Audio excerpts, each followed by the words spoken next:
Big up, everyone. Thank you very much for joining me. Don't forget to go and hit that like button. Don't forget to hit that subscribe button, guys. We're going to talk about Liverpool versus Forest. We're going to talk about Szoboszlai, the best midfielder in the league. Let's do it right now, guys.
Yes, guys, welcome back, everyone. Welcome to another show. Thank you for being here. I do appreciate it, guys. This is going to be a match review of the Liverpool Forest game. We're going to do player ratings. We're going to talk about Jurgen Klopp, Darwin, Nunez, and of course the scary Szoboszlai. But before we start, guys, please go and make sure you hit that like button. Make sure you go and subscribe to the channel and all that good stuff. I'd really, really appreciate it. Guys, Liverpool getting another win against Nottingham Forest yesterday, winning 3-0 at Anfield in what was a very, very comfortable, routine game. I enjoyed it. I thought it was a good game of football. We all knew what Forest was going to do. Play that low block. Be frustrating to play against. But Liverpool getting the game won in the end quite comfortably. Big up the Gunben in the house. Not seen Gunben in a while. Hope you're doing well, my friend. Hope you're doing well. Big up Psychedelic as well. Revenite in the house as well. Sideline football show in the house as well. Honesty and Daz. I hope you're all doing tremendously well on this Monday morning, guys. Welcome everyone to the Monday morning show as well. Hope you're all doing well and had a great weekend. That's the main thing. Liverpool keep winning. Man United keep losing. You can't, things can't really be better at the moment, surely. United losing, Liverpool winning. It's a beautiful time to be alive right now. It's a beautiful time to be alive. We're going to talk about the game, mate. Before we talk about the game, I just want to talk about the rumours about Jurgen Klopp signing a new deal. Now, I don't know if you guys have heard this, but there's a lot of rumours going around online at the moment that Jurgen Klopp will sign a new deal with Liverpool Football Club. I've been saying it for a while now. I said it last season. If Liverpool have a good transfer window and a good summer and Klopp gets his mojo back again, I think you'll see Jurgen Klopp sign a new deal. We've got players like Trent Alexander-Arnold and Mo Salah as well. And I believe Virgil van Dijk have got contracts that run out in 2025. They're apparently getting new deals as well. It would make sense to me for Klopp to get a new deal to see this new Liverpool 2.0. I don't think he'd want to leave it just yet. I know he's got 3 years left in his deal. I've always said I don't know where Jurgen goes after he leaves Liverpool. It makes sense for me for Jurgen to sign an extension. I wouldn't be surprised. He's got a little bit more control in the club now that he's been wanting. He has a bit more say on transfers and players coming in. Is that the right thing? We've always discussed should Klopp have power in these situations. And I don't know, but if anyone deserves it, it's probably Jurgen. He's been at the club 8 years. He probably deserves a little bit of power, to be fair to him. But yeah, I'm all for him. I'm all for Klopp signing a few more years, guys. Let me know. You let me know, guys, what you think in the chat. Will Jurgen Klopp sign a brand new deal? Will he stay for a couple more years? I think he's got 2 or 3 years left in his deal. You know, the rumours are Liverpool go do their centre back position up in the summer. So when it comes to the summer, they go look at redeveloping the back line. They want to get younger players in. They're looking at bringing this age of this Liverpool team right down and having a team that can go again for another 5 or 6 years. And my opinion is, if they're thinking they want to get a team that can go again for another 5 or 6 years, that's going to be under the guides of Jurgen Klopp. I don't think they'll be rebuilding this Liverpool team for another manager to come in with different ideas and different philosophies. Way I look at it, the players they're buying, look at the midfielders we bought, look at the forwards we bought. They're all in mind of the philosophy and ideas of how Jurgen Klopp wants to play football. So they're thinking of rebuilding the defensive line in the summer next season. It's going to be under the guise of the way Jurgen Klopp plays, his philosophy about football. So for me, that tells me that Jurgen Klopp ain't going nowhere for a while, in my opinion.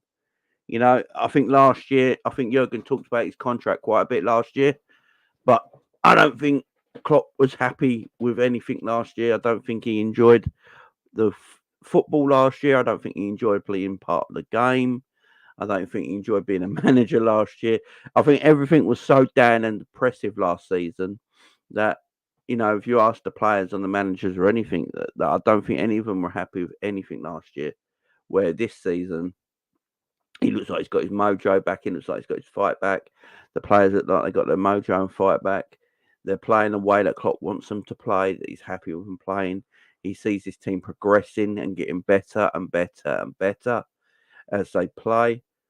Yeah, and if he's looking for getting younger players in that defensive area in the summer and rebuilding the back line, why, under his guides and philosophy, why would he go anywhere? Yeah, it makes sense for me. I think a new left back, a new centre back, and a backup right back. If Jurgen Klopp can get a backup right back for Trent in, where Trent can go and play in midfield, maybe you go and get a left back in that'll probably fight against Robbo for the left back spot. I know Simicast signed a new deal, but I think that was protecting his value more than anything. So I think they probably want to get a left back to fight Robbo for that spot. A younger left back, probably a left back at 21, 22, 23. That's what they're going to be looking at. A right back between 21 and 23. I think they want a centre back as well between the ages of 21 and 23. You know, of a quality of Konate sort of thing that can be there for the next few years. Now, I know Mickey van der Ven is doing very, very well at Tottenham right now. He looks like a tremendous little player. I always said his pace would suit Liverpool down to a ground, you know, because what Tottenham are doing at the moment is they're pushing further up the field and getting more players in the attacking area of the pitch, because they got players like Mickey van der Ven with his pace and Romario with his pace that can push Tottenham further up the pitch. So they've got speed on the recovery. Liverpool got speed on the recovery in Konate and Virgil van Dijk, and that's why we play a high line. But when Gomez and Matip play, we don't play that high line so high because they haven't got the recovery pace like Virgil and Konate have. I think Mickey van der Ven, we went and got him in the summer. I think we'd have a defender there.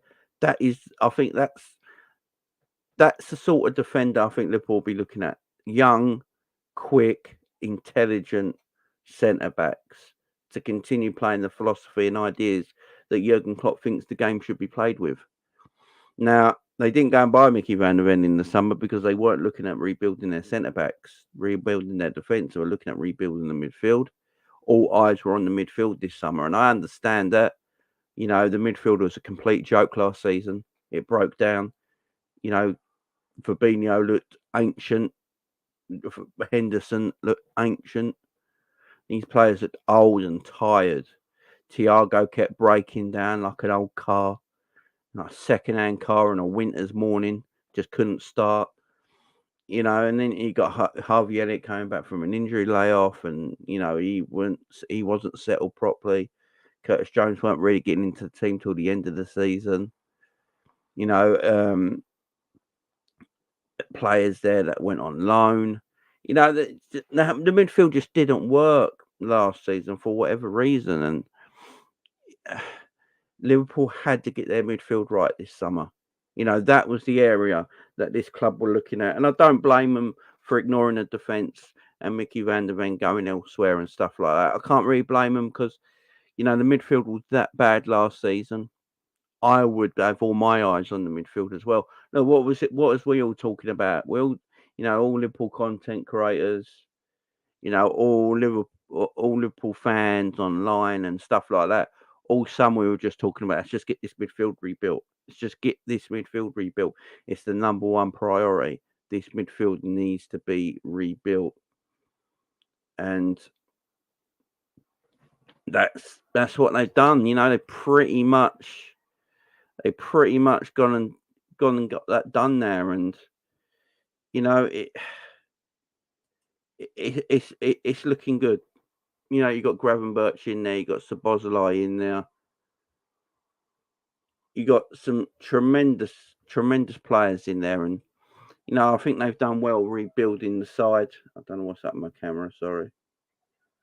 They've got done well rebuilding this side. You got Gravenberch there is 21.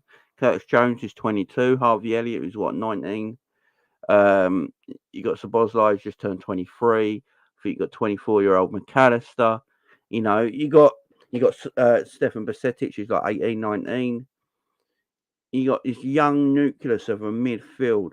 I know you got Taro Endo who's 30. I think Taro Endo is a good squad player and a player that is important to play Europa League games, FA Cup games, League Cup games.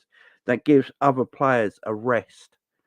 So he's a good addition to the team. People might not like it because he's not the number 6 we wanted. Like, I agree, but he's still a good addition to the team.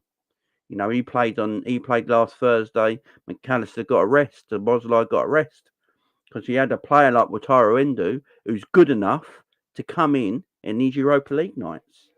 It's good enough to come in on these Europa League nights, on these League Cup nights, on these FA Cup nights, and just take pressure off the team and let players rest. So for me, a very decent addition to the squad. I think we go out and get another defensive midfielder in January. I think that's the idea right now from Liverpool. They're looking at this January to get a defensive midfielder in. Now, it might be Andre. There's a lot of talk of Andre at the moment. Andre's been talking to the media about why he didn't go to Liverpool in the summer. He basically said Liverpool made an absolute concrete offer to buy him in the summer. The offer was there, but he wanted to stay with Fluminense. Sorry, he wanted to stay with Fluminense because he tried to win he wants to win that Libertadores with them. So I understand why he stayed. I respect that actually from that player.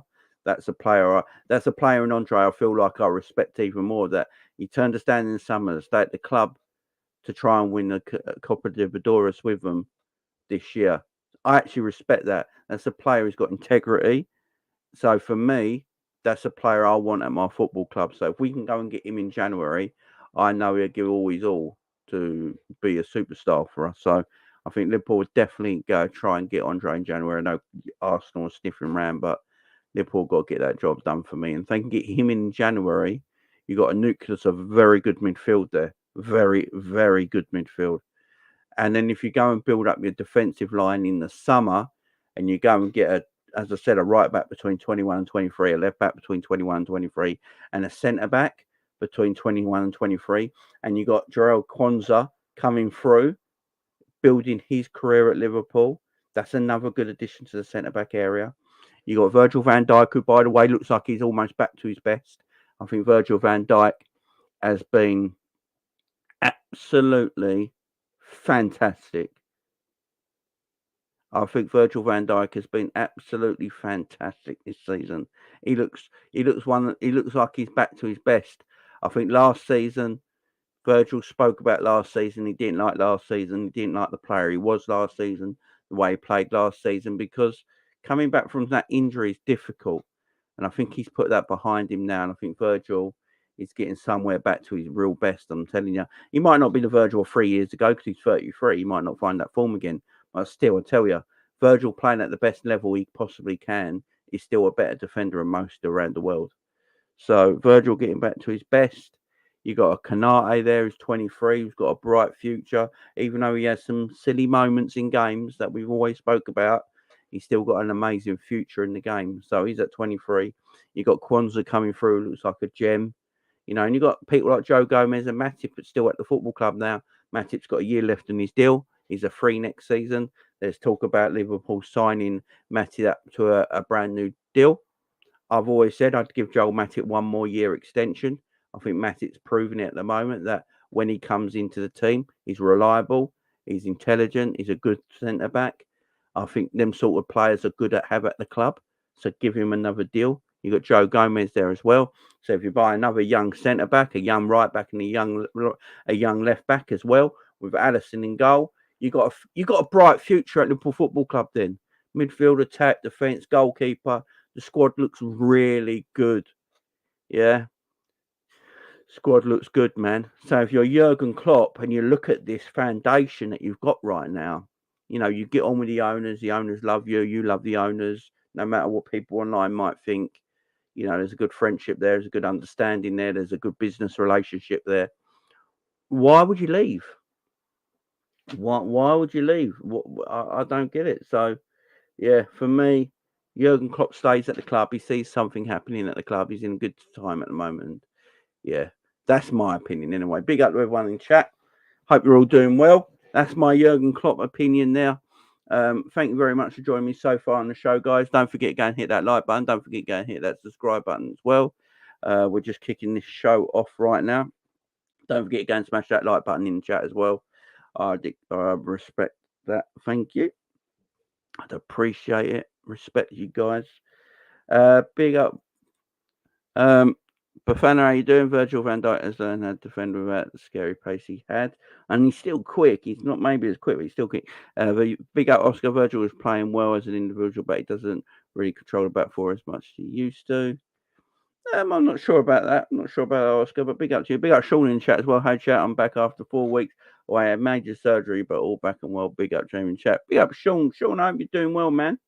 I won't pry into your business, my man, but I hope you're doing really well. You're recovering nicely, and you're chilling out and being looked after. That's all I hope for, Sean. So big up to you, man. Nice to see you back, my friend. Big up Russell in the chat as well. We need Williams and Andre will be a perfect Salah new deal. Yeah, that's what I'm saying, Russell. I think we spoke about that last week about Nico Williams and from Bilbao. Free transfer can be talked to in the January window. Sign a pre-contract deal. I think that'd be a good bit of business. And Andre in January would be a lovely bit of business as well. And then build up that back line in the summer. Give Salah a new deal, Virgil a new deal, Trent a new deal, Jurgen a new deal. We're looking in a good place, man. Looking at a good place. I mean, you look at Man United. Look at the struggles Man United are in right now. Going through manager after manager after manager, spending hundreds and hundreds and hundreds of millions of pounds on absolute tosh. You know, they got no way of playing. Their manager's terrible. You know, Ten Hag's an awful manager. You know, I remember when Ten Hag came to the club and like Man United fans are like, right, the end of the Klopp and Pep era is done. Ten Hag is here now. Ten Hag is a better manager than Pep and Klopp. All this building up. Ten Hag's awful. He's got no style of play. Someone tell me the way Man United play. Zero style. Zero. I honestly believe this. I think Man United played better under Solskjaer than they do under Ten Hag. I really do. And they sacked Ten Hag. And so keep Ten Hag in the club as long as Man United can.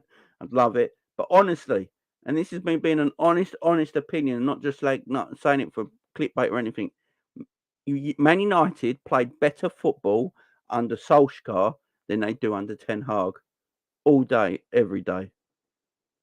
All day, every day. But people won't want to admit that. The media, have you noticed? The media ain't even saying that because the media hated Solskjaer so much.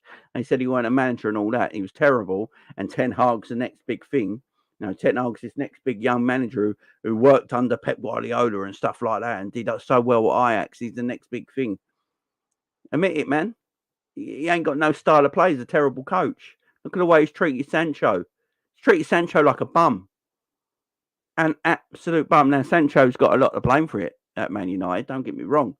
He's got to own up to his responsibilities as well, like a man. Don't get me wrong. You can be a man, Sancho, and own up to your responsibilities. But the manager's treating him like a bum. it's just a nonsense, and I'm here for it. I hope Man United fold. They're a mid-table team now. Man United are a mid-table team. Don't get this wrong, guys. There is not one Man United player I would take. I wouldn't take Casemiro. I wouldn't take Varane. I know they're always the two that people mention. I wouldn't take them. I don't think they're good enough. I literally don't. For the Premier League, I don't think Varane's got the legs, and I don't think Casemiro's got the legs. Casemiro's giving me Fabinho vibes when I watch him for Man United. Fabinho vibes. He hasn't got the legs now. It's too quick, the Premier League. Bruno Fernandes is the worst captain in Manchester United history. You know, I hate Man United to the bone. I hope Man United dissolve. Yeah, I hope we never see him again. I hope they vanish. I can't stand their club. Can't stand anything about them. The scum. But bloody hell, Bruno Fernandes is the worst captain in Man United history.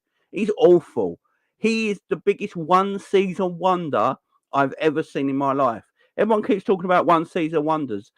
Bruno Fernandes. Bruno Fernandes was only good at Man United when there was no crowds at Old Trafford. When we was in the pandemic and everyone was locked down football, yeah, as we always remember it, that is the only time Bruno Fernandes was good. Lockdown football. But they talk about him like he's the next coming to Maradona. Nah, you're all getting what you deserve, man. You're all getting what you deserve. You're all getting what you deserve, you know? And yeah, and we talk about Liverpool's owners. We talk about our owners, yeah? We always say about our owners, they're not good enough. Our owners need to leave. I'm telling you right now, I'm having our owners run our football club better than what the Glazers run Man United every single day of the week. I think we're quite a well-run football club. Yeah, we've got issues. I'm not saying we're perfect. We have got issues and stuff like that. And there's one thing I'm going to talk about in a minute. It's quite personal. But Liverpool are far better run football club. Far better run football club. Man United are they're awful. Right? They're just awful. I'm getting sick of the Rashford talk because he's English. You know, big up Bobby in the chat. Big up Black Prince in the chat. Good morning, bro, all the way from Jamaica. Big up. I think Costa's brilliant performance yesterday. Has been overlooked. He was great. Yeah, he was good, man. He was great, man. Big up, Michael. To be honest, this season, if you watch Man City versus Man, scary good. Yeah, City levels above Mohammed. Big up, Mohammed. Yeah, they're levels above. Levels above. You know, it's just. Yeah, I love it. I hope United keep going like this. I can't wait till we play them. It's another 7-0 every day of the week. Can't wait for it. Sick of them. Sick of them. Rashford is terrible, but because he's English, he gets all the excuses in the world. You know, they like the press and the media come after Bruno Fernandes, and rightly so, but they never mention Rashford. But when they do mention Rashford, they're just like, oh, he's going for a bad patch. He'll come back low. So, no, he's just crap. Why don't you just say how he is? He's just a straight line runner. He's got no creativity. Zero creativity. He's just a straight line runner. Runs in a straight line and tries to hit a ball as hard as he can, and occasionally to score goals. He's trash. He's just awful, and he's got an ego on him as well, where he thinks he's amazing. I can't be doing it no more. Can't be here. Aston Villa are better than Man United. Brighton are better than Man United. These are all better run clubs by a mile, by an absolute mile. And as I said, Liverpool Football Club are far better, more run than Man United, and I'd rather have our owners than the Glazers every day of the week. And that's, I'm not saying our owners are perfect or anything, but they're better than what people give them credit for. One thing I will mention now, this is quite a hard thing to talk about because, I don't come from that part of the world and I don't really know anything really about the Middle East. But, the war in Palestine at the moment, we're all seeing it on the news every day.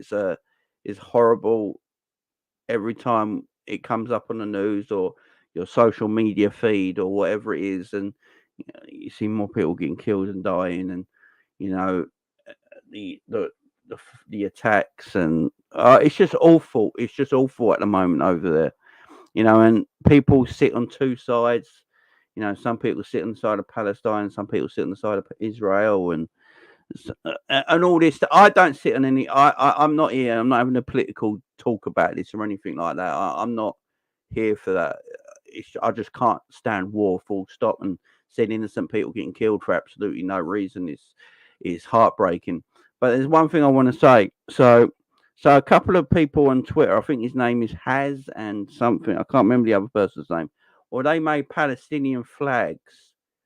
These Liverpool fans made Palestinian flags for to show their solidarity with their country, with the people there that they love, and and that, and they wanted to show their love for the Palestinian people, and I'm all for that. I'm all for that.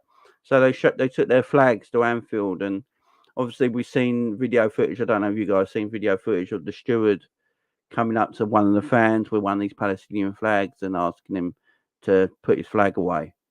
He like the steward. I will be fair to the steward. He was very respectful, very nice about it. He went up to the young man and said, like, "Can you please put your flag away?" I think he said something like, "Liverpool Football Club don't sit on either political play," or something like that. And when the guy asked him, "Oh, well, it was all right when we were doing the flags for Ukraine," and the steward agreed. So I think the steward was in just a difficult position. I'm not blaming the steward. He's just an employee of the football club, and he has to do what the football club tell him to do. Liverpool Football Club have always been. Liverpool is a city of free speech. A socialist city that's always been there for free speech and stick up for what people, want to stick up for the truth. And our theme song, our thing is "You'll Never Walk Alone." We're with everyone, and then the club are telling supporters that want to support Palestine, the free Palestine, that they can't hold their flags up. It don't sit well with me. Yeah, it don't sit well with me. I ain't gonna lie. Big up Jerry James show in the house. Big up to you, man. Big up Ends man in the house as well.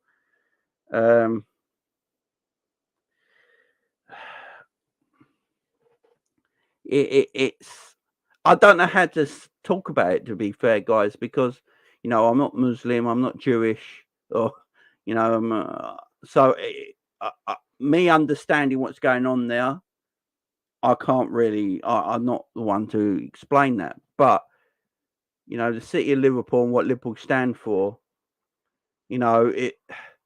I don't. The flag should be allowed to come, in my opinion. If you you got a Palestinian flag up. They allowed Ukrainian flags up. This is my thing.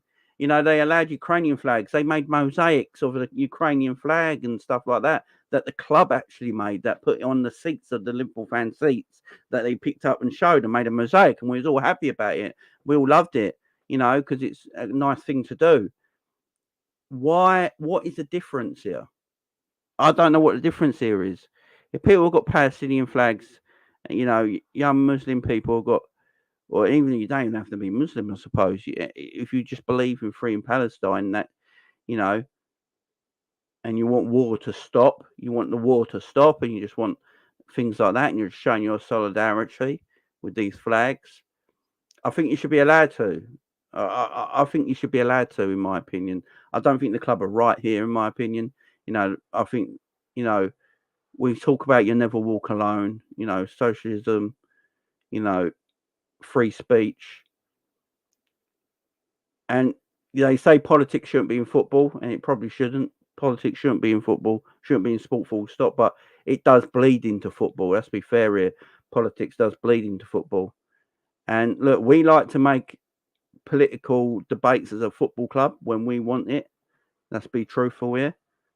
So if someone wants to bring a flag and hold that flag up, I don't think it's disrespecting anything. It's just a flag of a country. So it is. He's not writing any bad words, or people are not writing evil things or anything like that. You're just holding a flag of a country up while they're singing "You'll Never Walk Alone." I don't see a problem here. I think the club have got to talk about it. The club have got to sort this out for me. I think they've got to come to a decision here, because it can look bad on the football club, because who we are as a football club as well. You know what I mean? Who we are as a football club. But that's all I wanted to say on that. That's all I wanted to say on that. I can't. I'm not going to go into the whole political debate about what's happening over there and in Gaza and that, because I only know bits and bobs about it, about the history and all that. I know little things. I'm not. All I know is that war's horrible, war's scary, and innocent people dying and kids dying. It's not on. It's horrible, and yeah, I'm not for it at all. But if people want to show their love for their country or their people, they probably should be allowed to, shouldn't they? That's all I'm saying. So, football club have got to sort something out there. Otherwise you can drag this and make it look worse. So, football club, please just sort something out here. Make a decision on what you want to do. If it's the club needs to come out and say something. They need to go and say, look, no flags, none. We don't want to be involved as a club, so please don't bring your flags.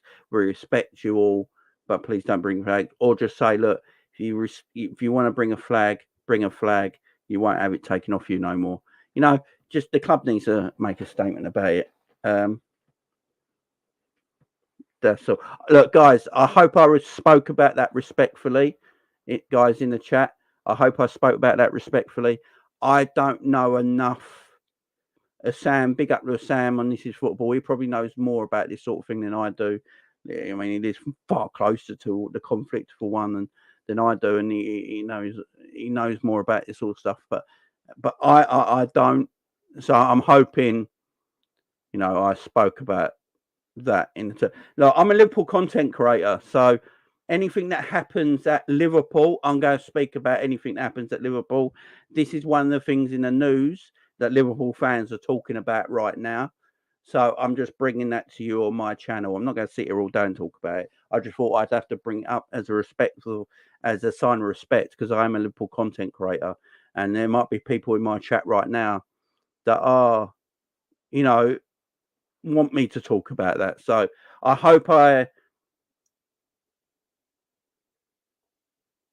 spoke about it I didn't upset anyone or anything like that. Do you know what I mean? Because I don't want to do that. I hope I'm respectful enough and no one comes at me for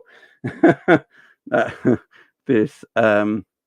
Yeah, back to the. But I thought I had to talk about it, because, as I said, I'm a Liverpool content creator. Liverpool fans are talking about this. It's quite a big news on social media for Liverpool fans right now, especially the Liverpool fans that were making the flags. I can't remember their names. I think his name was it HAZ, something like that, and another guy on Twitter. They were creating the flags. They thought this is something that was very, very important to them. Yeah, very important to them and their Liverpool family, their Liverpool supporters. So, as a Liverpool content creator, I thought it's something I needed to speak about, but I don't have a lot of know-how on what's happening. I can only say what I see, and hopefully I respected everyone on that. I don't want to upset people. So much love to all you guys. Much love to all you guys. Appreciate it. I think it is. Appreciate that. Thank you. Jamie, that is respectful, absolute respect for me. Thank you very much. You make me a bit teary, guys, because I don't like war and all that, and I'm a Christian boy that I've seen wars about Christianity all over the place, but this I don't know much to talk about. But I'm a Liverpool fan and Liverpool content creator, and there's Liverpool fans out there that believe strongly, and I have to respect their wishes and desires, and they're part of the Liverpool community. So it is what it is, guys. The Luis Diaz stuff on other news like this.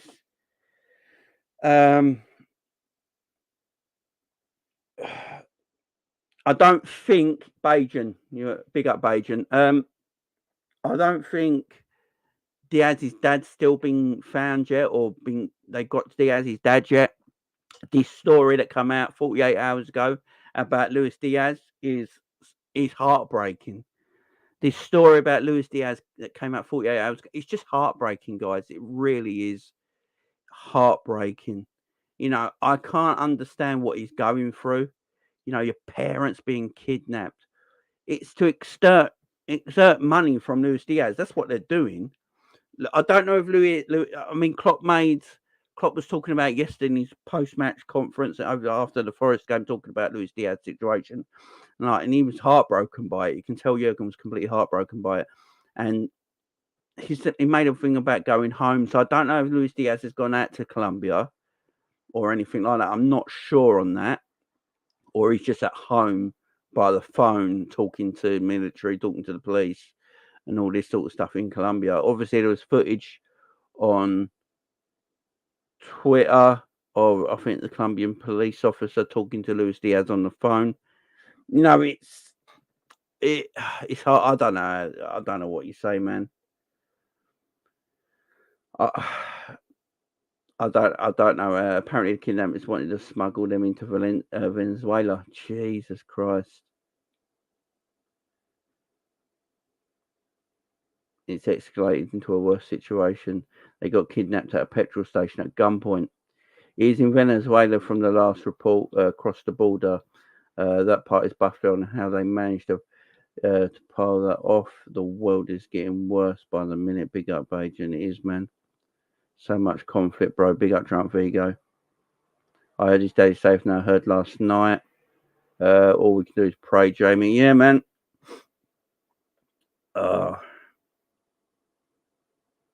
I feel for Luis Diaz so much, man. I feel for Luis Diaz so much.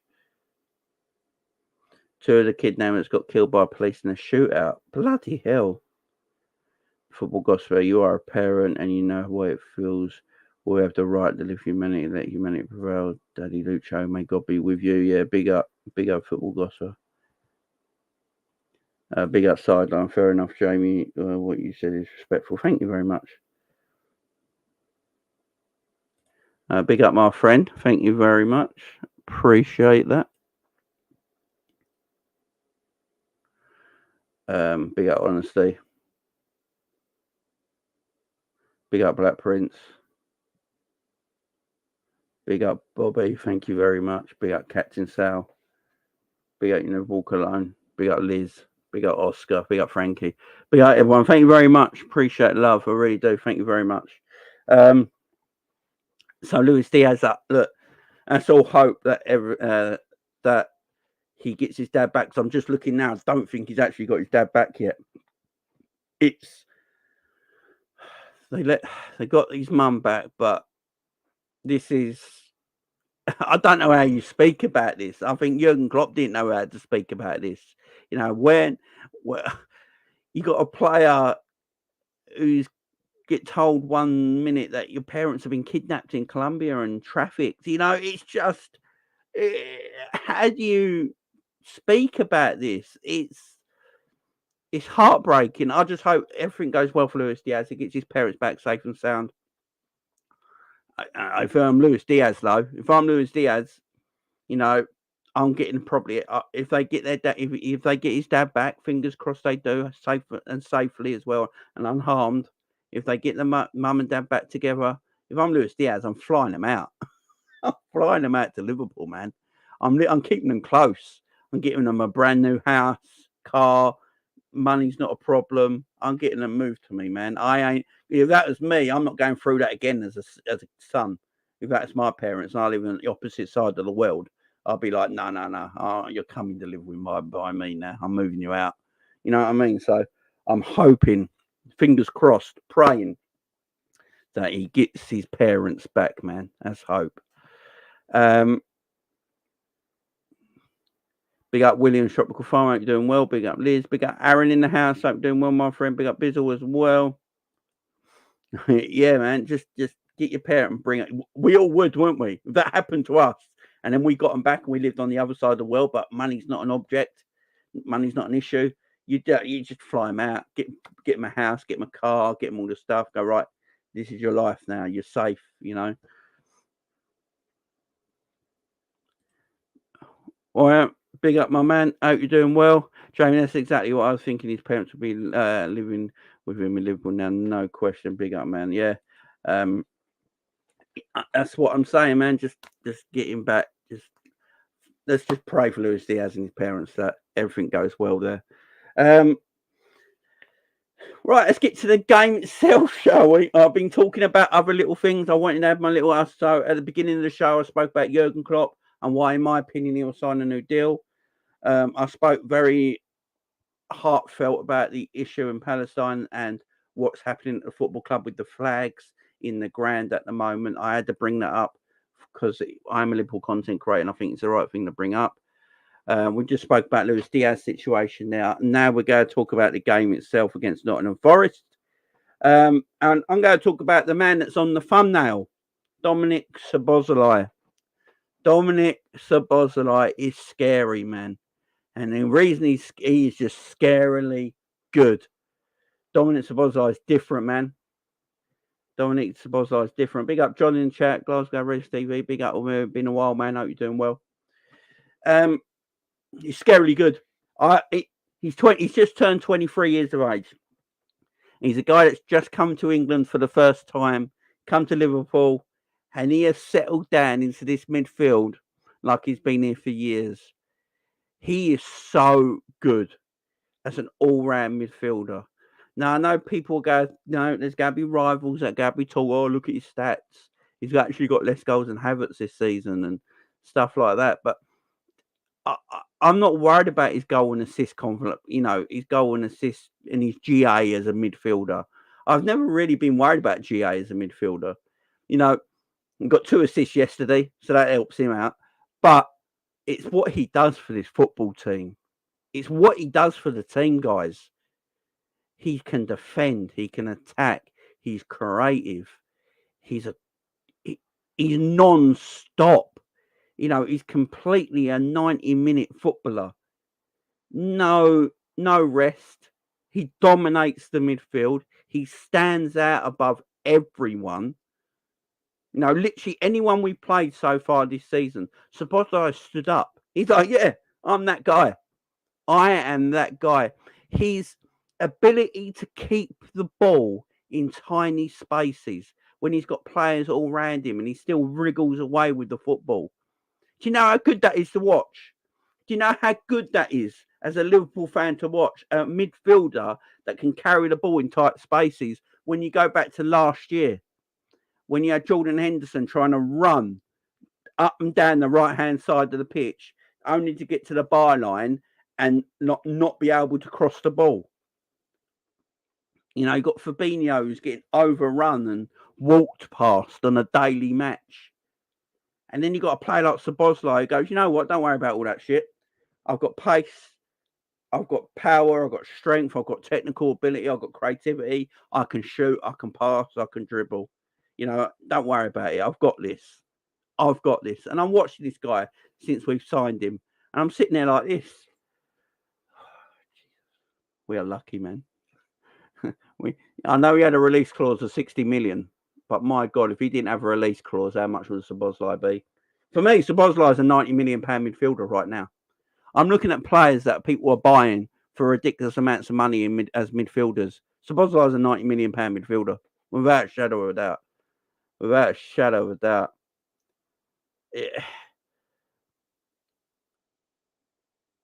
He's just... He fits us perfectly, guys. He fits us perfectly. And I know Liverpool got people... Like the Jude Bellingham thing is always going to be a tiny, tiny cloud over Liverpool, yeah? It's always going to be that tiny cloud over Liverpool where fans are going to be looking at what Bellingham's doing at Real Madrid right now. Everyone's going to be looking at what Bellingham's doing at Real Madrid right now. I mean, he's got 12 goals this season. He's the best player in the world right now, right? People are going to be looking at him thinking, that could have been us. That could have been Liverpool if we got Jude Bellingham. I'm telling everyone right now, all right? The Jude Bellingham you've seen at Real Madrid would not be the Jude Bellingham you've seen at Liverpool because he wouldn't be allowed as much freedom as he is at Real Madrid, as he is at Liverpool, because it's a different way of playing in a different league. I watch a lot of Bellingham's games at Real Madrid, yeah. I watch a lot of the highlights when, to just keep an eye on Jude Bellingham. He has so much time and space on the ball in Spain, it's unreal. Yeah. I saw his goals against Barcelona that won Real Madrid the game, yeah, from nowhere. He didn't even start that game, coming on as a sub. So much time and space on the pitch.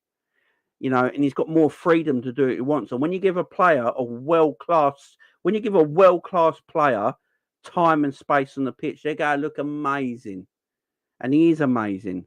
But I don't think he would show that at Liverpool because the game in the Premier League is a lot tighter.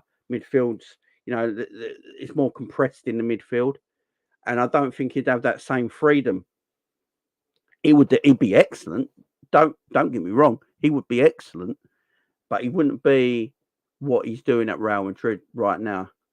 But Szoboszlai fits us perfectly. Big up Jenny in the chat. It's been a while, Jenny. Been a while. Everyone say hello, Jenny in the chat. Big up Kloppish. It's been a while. Hope you're doing well, Jen. Just Five says I wouldn't even swap Szoboszlai for Bellingham right now. I agree. And do you know why we're saying this as well? Because Szoboszlai suits us. Szoboszlai fits what we're doing. He fits the philosophy that Jurgen Klopp wants to play with. He fits the system that Jurgen Klopp wants to play with. He fits what we're trying to do. The midfield we play with, the how we play. And he fits that criteria. He really does. He's a box-to-box midfielder. He's got an engine on him where he goes for 90 minutes non-stop at a high level.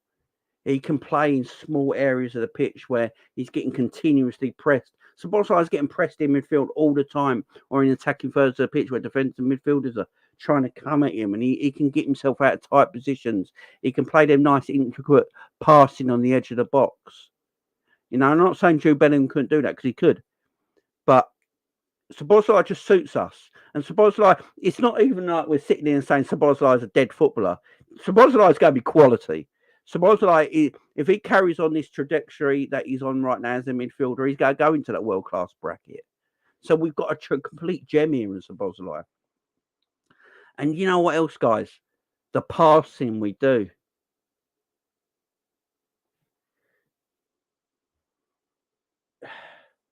Big up Jenny in the chat. The passing in that final midfield, in that attacking end now. The intricate passing. You see the passing between McAllister, Gravenberch and Szoboszlai. It's just nuts. It's just nuts. I've been watching Liverpool this season. I've been watching Szoboszlai, Gravenberch and McAllister just play these lovely little 1-2s with each other. These little bits of pass and go.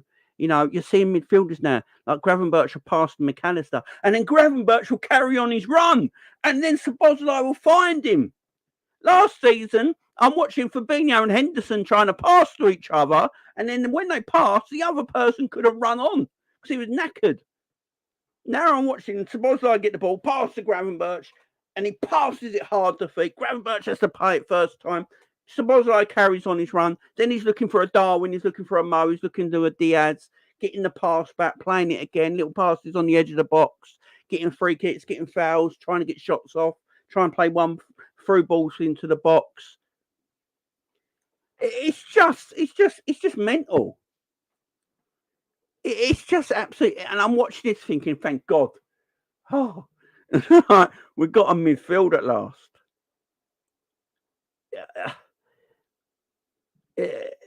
We've got a midfield at last, and oh man, it's just. Even Harvey Elliott, as Zane said that, even Harvey Elliott, when he comes on a sub, is balling out. Because he's like, hang on, I've got players I can pass to now. Trent made a point of it.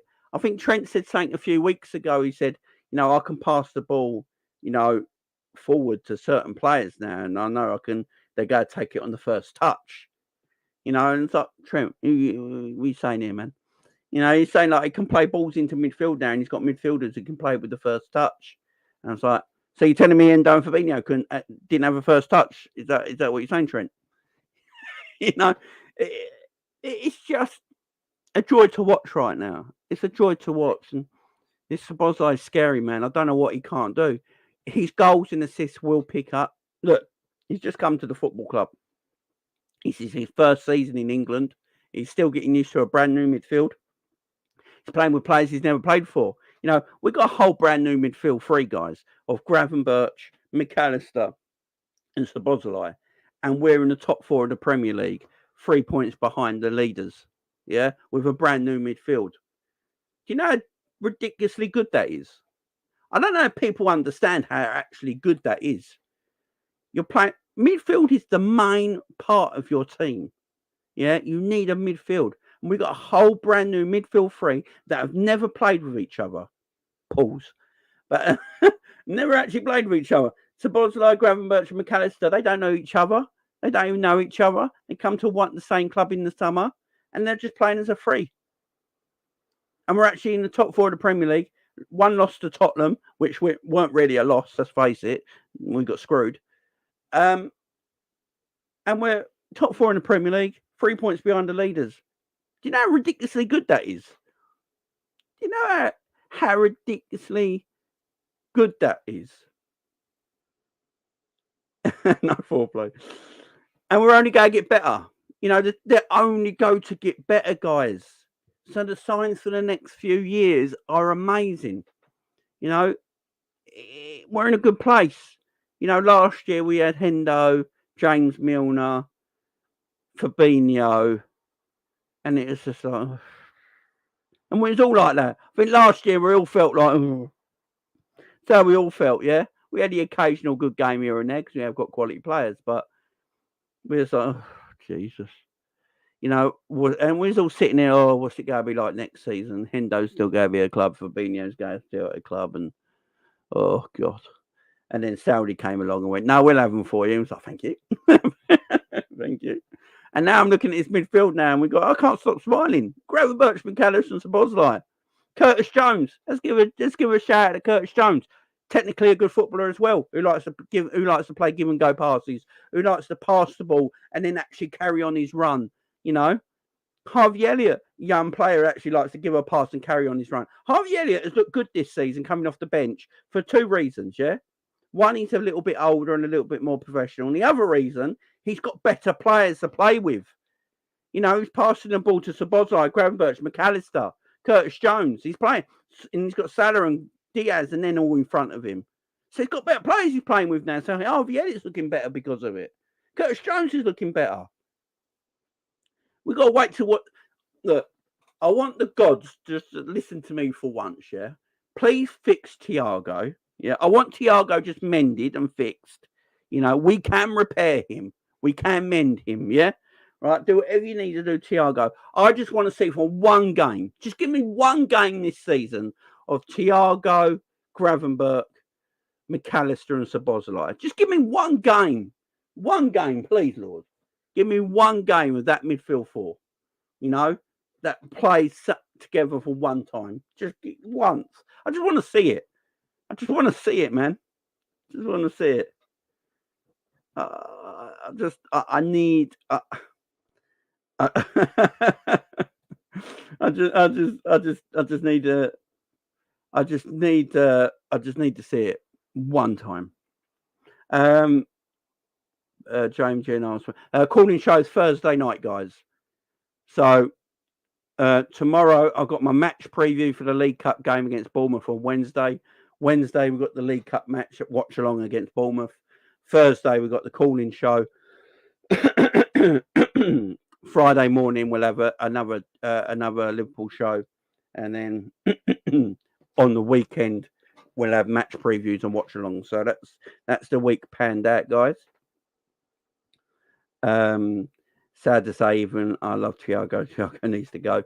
Yeah, Thiago. Look, I'll big up Psychedelic Thursday. It's my birthday. Big up to you, my man. We will wish you happy birthday on Thursday, then, my friend. Big up Frank in the chat as well. Hope you're doing well, my man. Big up Frank in the chat. Go and subscribe to Frank Carlisle Show, guys. Make sure you go over there to Frank Carlisle Show. Anyone in any mods in the chat? Can you put Jenny and Frank and Sidelines links in the channel?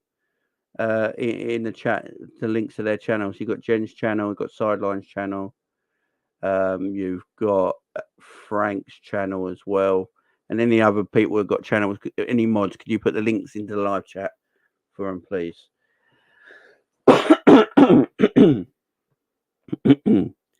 Yeah, so I'm proper happy, man. I'm proper. I can't. I'm happy, man. Happy Liverpool fan at the moment, and Szoboszlai is just beautiful to watch. Beautiful to watch. Then you got Gravenberch. Let's talk about. Look, Gravenberch didn't have his best game yesterday, and that's fine. I'm fine with Gravenberch not being amazing every game. You got to remember, I think all of last season for Bayern Munich, Gravenberch only had 3 starts. So Gravenberch is going to take a while, to get his minutes up, get his stamina up, get his energy up, and after that, Gravenberch is top notch, man. I've said it. He'll be pound for pound the best signing we made. We bought him, I believe, for 32.5 million for Bayern Munich. 32.5 million, guys, for Ryan Gravenberch. Jesus Christ. A ball carrying midfielder for 32 million. Do you know how ridiculously cheap that is for a ball carrying midfielder in this day and age? No money, man. No money. No money whatsoever. Tremendous player. He's going to get better. Again, only 21 years of age. He does remind me a bit of Paul Pogba. He's 21 years of age. He can pass. He can ball carry. He can protect the ball. That's the one thing about Ryan Gravenberch that I love as well. He can protect the ball. He's very good at protecting the ball. Gini Wijnaldum used to do that a lot for us in our midfield, protect the ball when we was in possession. And Ryan Gravenberch does the same thing. It's very hard to get the ball off him. He's very strong. He's very long. He's very lanky. He can keep the ball really well. He's got a really nice stride. He's not like quick, but he looks quick when he's moving because Gravenberch's stride is massive. He takes massive strides across the pitch. Tremendous talent. 21 years of age. Only going to get better. Yeah, I'm glad we bought him, man. I'm glad we bought him. I think he's going to get better and better and better and better and better. Yeah, go and put Bajan's in the chat as well. Bajan's still in the chat. Big up mods. So I see Bajan's channel in the chat as well. There you go. Some links in the chat, guys. Just go and make sure you go and give these lovely people a subscribe, guys. Go and give these lovely people a subscribe. Just hit that link that the mods have put up. Go and press subscribe, then come back to the show, guys. Go and show your love to all the Liverpool fans, all the Liverpool content creators. There's Enzi's as well, John's as well. Go and show these people love. Jerry James's. Go and show these people love, guys. Yeah, Gravenberch, absolute player. Yesterday weren't his best game, but he did play a lot on Thursday. As I said, he hasn't got a lot of minutes under his legs at the moment. 3 starts of Bayern Munich last season. So I think with Gravenberch, he's going to have a good game here. He's going to have an okay game here. Just why he gets minutes in his legs. But I didn't think he was bad yesterday or anything like that. He looks a little tired to me, a little bit jaded, that's all. But my God, he's going to be what a player, what a talent he is. Tremendous player. And then we've got Alexis McAllister. Now, a lot of things have been said about Alexis McAllister. A lot of things have been said about Alexis McAllister that, he shouldn't be playing a 6. He's not a 6. And all this sort of stuff. Now, if you asked McAllister, he probably wouldn't want to play in this number 6 position. But he's doing a job at the moment. The job is what the manager wants him to do. Klopp wants him to be a defensive-minded player at this moment in time. And if you actually go and look at McAllister's stats as a defensive midfielder this season, it's not actually that bad. They're not his stats as a defensive midfielder, what he's meant to do as a DM, as a number 6, aren't actually that bad. They're up there with some of the best DM stats in the Premier League. You know, where Liverpool concede goals is usually through Liverpool's sloppiness. I can't always say. No, when we concede a goal, everyone always tweets or messages and goes, "Oh, it's because we haven't got a number 6 in the team." Some of the goals we've conceded as a club this season are just through sloppiness in our midfield or defence. You know, the defenders making a mistake or someone in the midfield making a mistake. It's usually through sloppiness. It isn't for the fact that we haven't got a number 6. It's through stupidness and sloppiness that we concede goals. You know, and we stopped that and we stopped conceding goals, as you noticed last few games. I don't think McAllister's been bad or anything like that. He's playing out of position, but I don't think he's playing the position terribly. You know, a lot of people keep saying he's, you know, watch him. He's not actually playing that bad. He really ain't for a position that he can't play in. I think he's doing all right. I think he's getting people just go a little bit over the top sometimes, and you know, I actually think McAllister's played pretty well this season. I ain't gonna lie. Look, our first goal yesterday came from McAllister. McAllister won the ball back from the player who's trying to, for some reason, take about 8 players on in our midfield. And then McAllister wins the ball back, and his first instinct is the pass to Salah.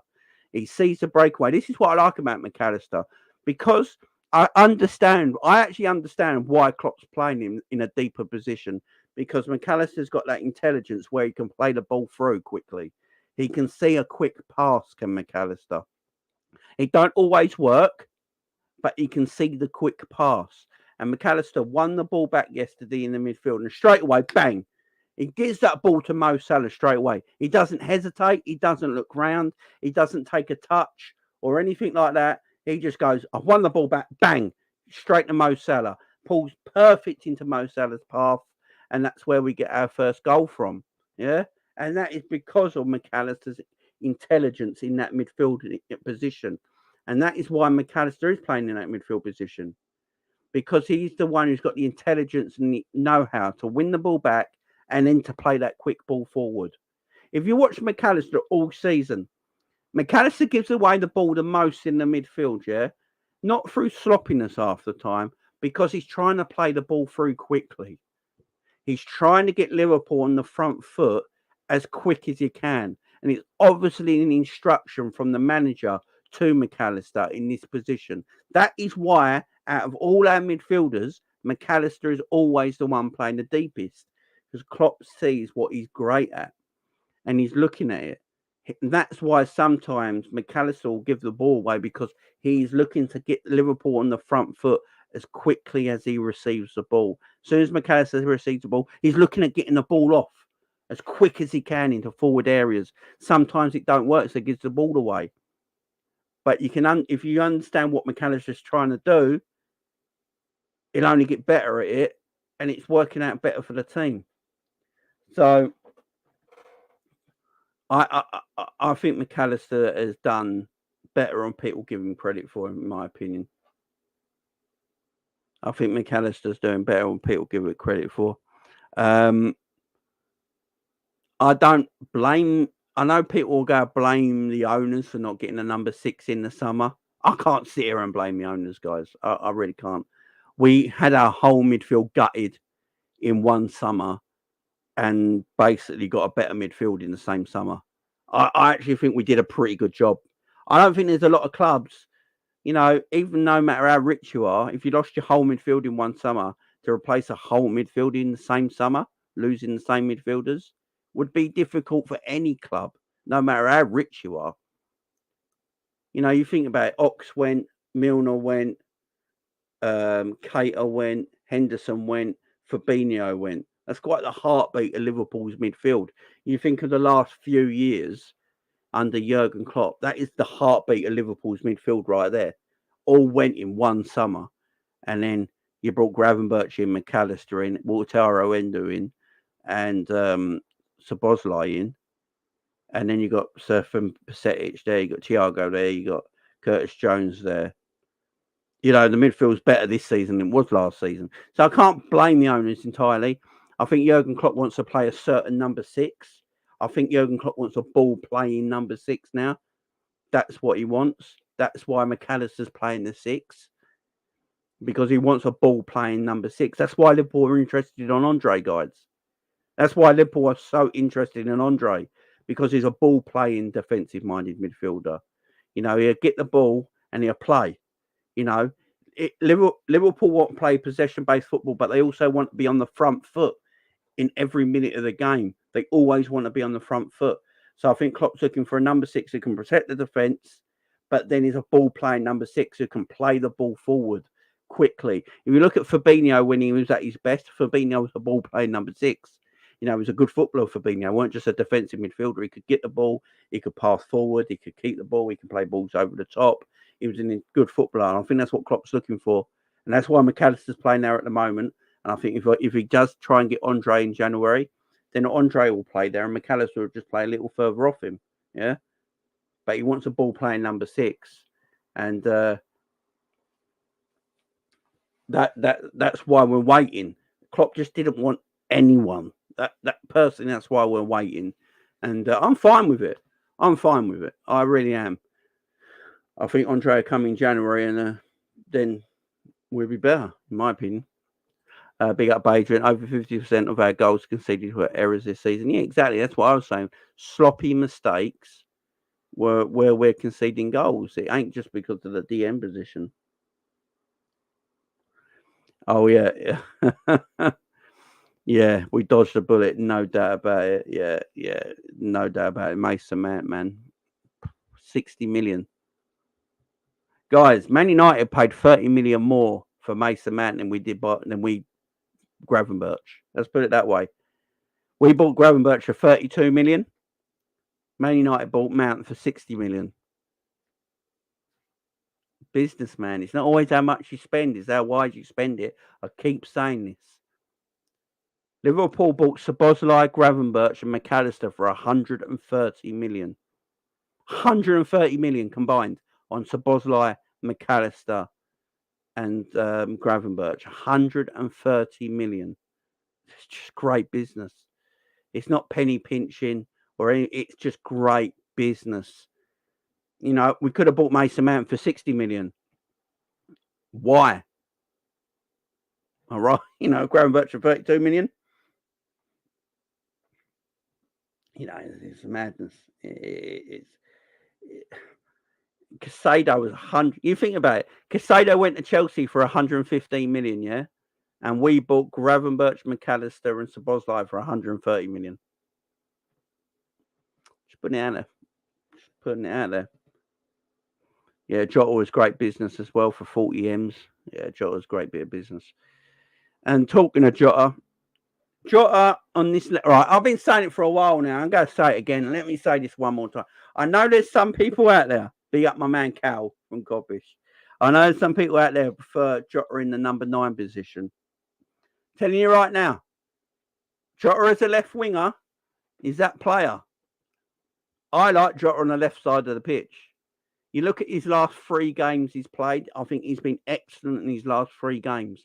They've all been when he's played on the left wing. When Jota's played on the left wing, he's a different beast, man. He comes deep, he collects the ball, he builds play, he can dribble, he can run past players, he can pick the ball up in deep areas of the pitch. He likes coming inside from the left-hand end. So when Jota's playing left side, he can come inside into the middle, pick it up from deep positions and run with it, link the play. And then he can still get in the box and score goals because he's a predator. I like Jota on the left-hand side. I really do. I like him there. He's also very good in the middle. But when he plays number 9, he's got to be more up top. You know, he's got to stretch the play. That's what Klopp wants him to do. But Jota on that left-hand side, Jota comes deeper. Jota comes into the midfield area to retrieve the ball. You saw it against Nottingham Forest yesterday. He's coming to midfield to retrieve the ball. He's turning. And look at his pass yesterday for the second goal to Salah. He gets the ball just on the halfway line, carries it into the opposition half for about a few yards, stops, looks, plays a beautiful ball to Mo Salah to the right-hand side. And I believe that's where our second goal comes from. You know, he's excellent at that. And then the third goal, he's in the right. I believe he's in the right area for the goal. You know, for the third goal, for the tap in. or was it the first goal? The first goal, wasn't it? For the tapping for the first goal. He's a predator. He's a tremendous footballer.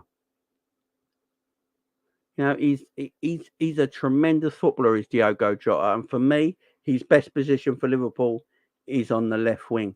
No doubt about it. Big up, Michael. How you doing, man? Hope you're doing good. Big up to you, my friend.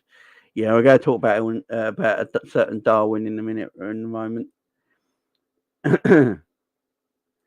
He does what Salah does on the right wing. He does. I think he's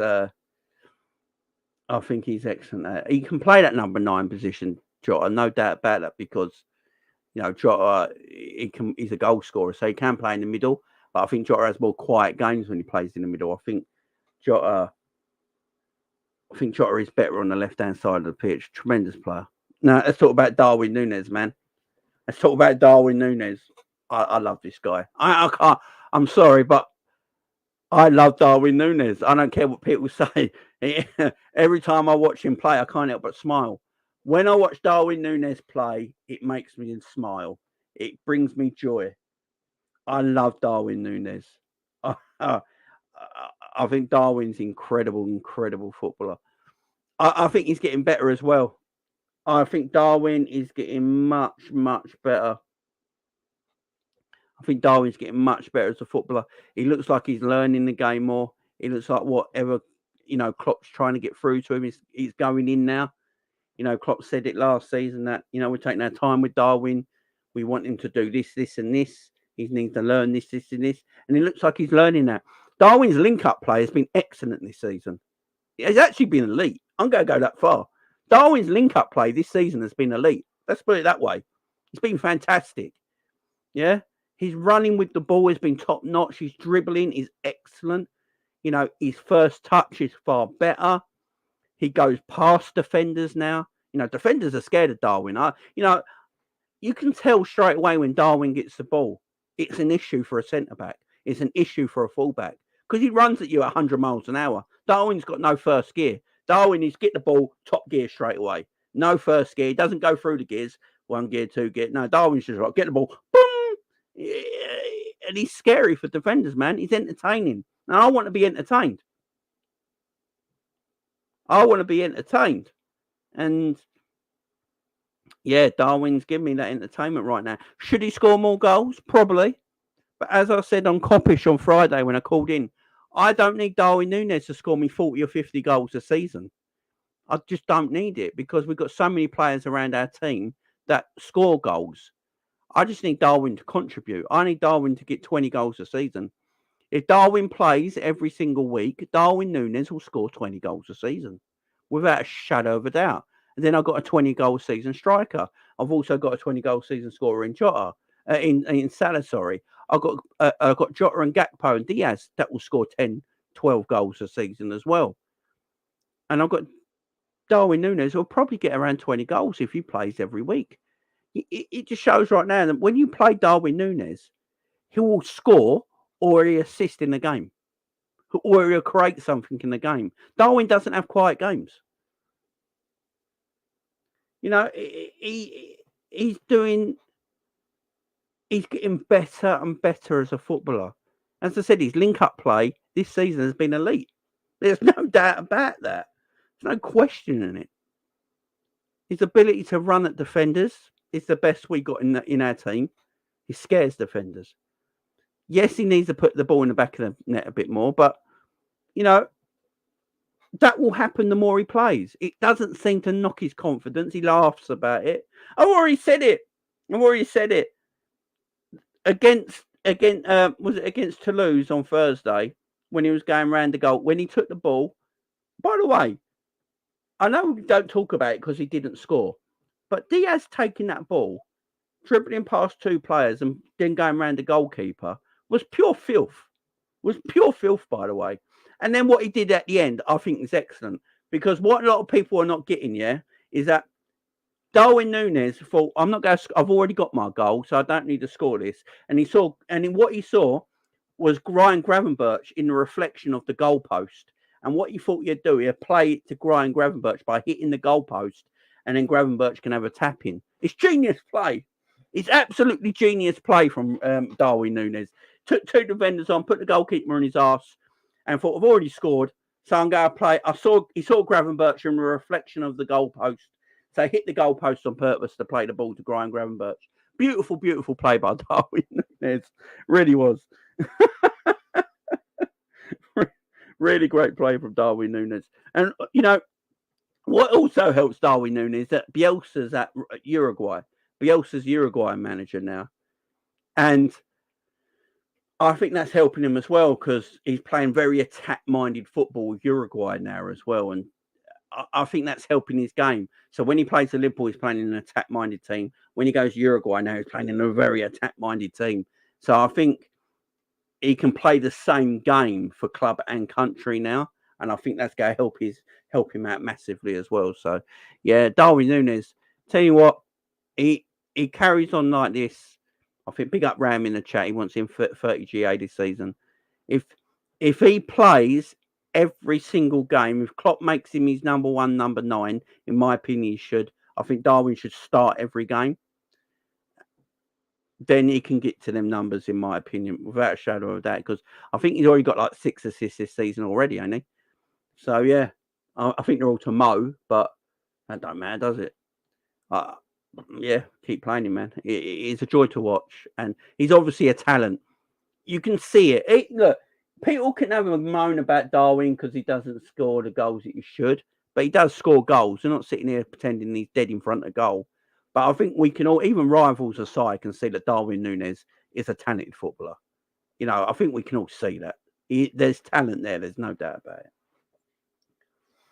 Big up Michael. He says, just looking like a confident player and more confidence on the ball. He is, man. He's getting there. He's getting there. Yeah, Uruguay. Yeah, for a country that is so small, Uruguay now produce talent. I tell you that. No. He's a tremendous little player. Darwin Nunez, and he's a joy to watch. And he's a threat every time. He don't have quiet games to Darwin. And then we've got Mo Salah. What do we say about Mo Salah? He scores again, carries on scoring. I run out of things about Mo Salah. He tries to create so much now. Mo Salah, he gets the ball on that right-hand side. And because Trent is not overlapping no more, because Trent is playing as that inside, he's playing that fullback role where he goes into midfield, yeah. So that means we've got no right-back overlapping anymore. So Mo now can play a little bit wider because he knows Trent isn't overlapping. And because he knows Trent isn't overlapping, Mo can play a little bit wider. Now, if you notice in most games we play, we got a midfielder that makes that run in between Mo and Darwin Nunez. And it's usually Szoboszlai. Szoboszlai will run into the channel in between Salah and Darwin Nunez and almost make a fourth attacker. And because of that, Mo can cut in and play passes with whoever's there. Usually it's Szoboszlai in that gap in between. And he can play 1-2s and give and goes. And that's a beautiful thing as well. If you look at the goal the other day, yesterday, with Darwin Nunez's goal, it comes where Szoboszlai and Salah are on that right-hand side of the pitch. Salah playing wider. He can play 1-2s. Szoboszlai's made that run through the channel. Salah can play that pass, give it back, and then play it back to him where he can cross it for that Darwin Nunez goal. It's lovely play, and Mo Salah's just becoming the complete footballer. His little 5-yard passes, with them outside of the foot passes, that pass to Szoboszlai, his balls into the box, then his goals. Mo Salah's becoming a complete footballer. He's a tremendous talent, and he's got, everyone seems to have great chemistry with Mo Salah. I've not seen a player yet not have great chemistry with Mo Salah, and that's because Mo Salah's world class. When you're a special world class player, you have great chemistry with everyone, and that's Mo Salah, man. He will never, ever, ever get the flowers he deserves. I don't know why. They just call him a stat merchant. But Mo Salah's world class. He's the best right winger in world football, without a shadow of doubt. And for me, he's the face of football. And tremendous talent. And I think he'll sign a new contract as well. There's no way Liverpool can let him go. I don't think the owners actually want to let him go. I actually look at this and think the owners are not that stupid. And I don't think we always talk about our owners, they won't give a player this contract when they get so old. They didn't with Salah. They noticed with Mo, even at 29 years of age, going into 30 that season, they went and gave him a 350 grand a week contract. Because I think our owners are even intelligent enough to know that Mo Salah's the face of football right now, and it really don't matter how old he is, just give him the money he needs. So yeah, I think Klopp, Mo, Virgil, and Trent all signed new deals before the season's out, in my opinion. Yeah, and that's pretty much my review of that game done, guys. It was a great game. Players looking great. Szoboszlai looking absolutely scary. Virgil, for me, looking like one of the best defenders in the league again. I think Virgil's looking great. Kanate had a good game as well.